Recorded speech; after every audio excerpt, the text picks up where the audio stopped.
Hey, what's up you guys? McLean here with the Offroad Rhino. Today I want to show you one of my favorite modifications to the Jeep if you're going to be installing some lights. So I hope you guys enjoy the video. If you do, please leave a like on it. If you are into what we're doing on the channel, hit that subscribe button and leave us a comment below on what other kinds of content you'd like to see on our channel. So as you guys can see, we've got quite a few lights on our Jeep. We've got a traditional light bar up here, a couple extra light pods right here.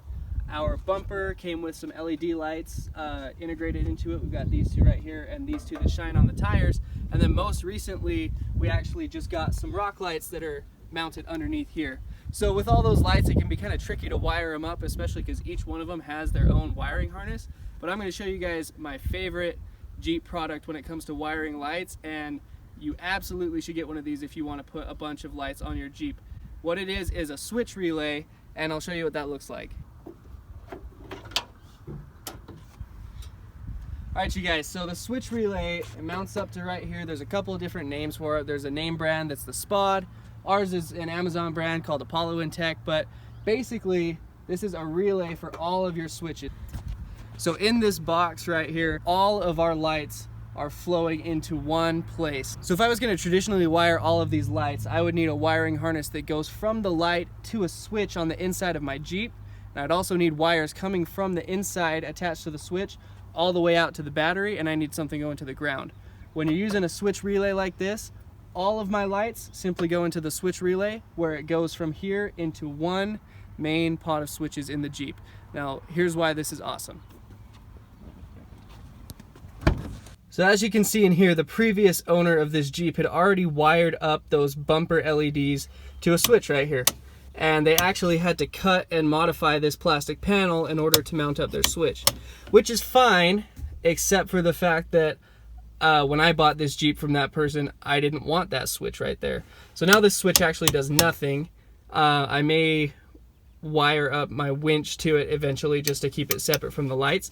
But the point is, when you wire up a switch the traditional way, you actually have to cut into this dashboard panel to hook your switch up to it.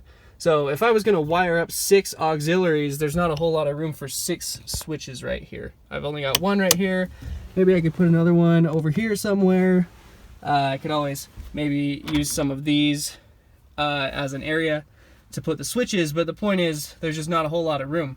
The best benefits to using the switch relay is that I'm just able to mount it right here above my rear view mirror in a very good looking location in my opinion. It looks really cool up there, and I don't have to do any cutting of my dashboard, any drilling, no holes, nothing. So if I go to sell this Jeep to somebody else down the road, I can take these switches off if they want to, I can leave them there. They can really do whatever they want with it, versus as the previous owner of this Jeep did, I'm kind of stuck with this switch for life. I mean, if I take it out of the hole, there's just a hole left over there unless I want to go hunt down a new piece for the dashboard right here. So that's definitely one of my favorite perks of this, is that it's totally removable, no cutting, no drilling, nothing like that. So the second best thing about using a switch relay is how easy it makes it to install lights onto your Jeep. This is by far the easiest way to do it. Like I said before, if I was going to wire these up traditionally, I'd need the wiring harness to go from the light into the switch, and then from the switch out to the battery and to a ground. But when I've got this switch relay like I do right here, the only thing I need to focus on wiring when I get a new light is going from the light to the harness. It's literally so easy. We just got these rock lights the other day, and I had them put on the Jeep in 10 minutes because all I had to do was wire up from the rock light all the way through and right into the source. So if you're going to be installing lights on your Jeep, this is by far the best way to do it. You don't have to cut into your dashboard for switches. It's a one-time install. You've got a wire that goes from the battery to the source, and then you got a wire going from the source up to the switch relay. Once you've got the source wired up, that's the only wiring to your battery you're ever going to have to do. And any accessory that you decide to add from here on after, you just wire up to the source to your pre-selected switch, and it's good to go. Alright you guys, I really hope you enjoyed the video and found this useful. Like I said, this is my favorite mod if you're going to be installing lights on your Jeep, just because it makes it so easy to do, so fast to hook up your lights. If you like this, please again leave a like on the video and subscribe to our channel. Let us know in the comments what else you want to see from us, and hope we'll see you next time.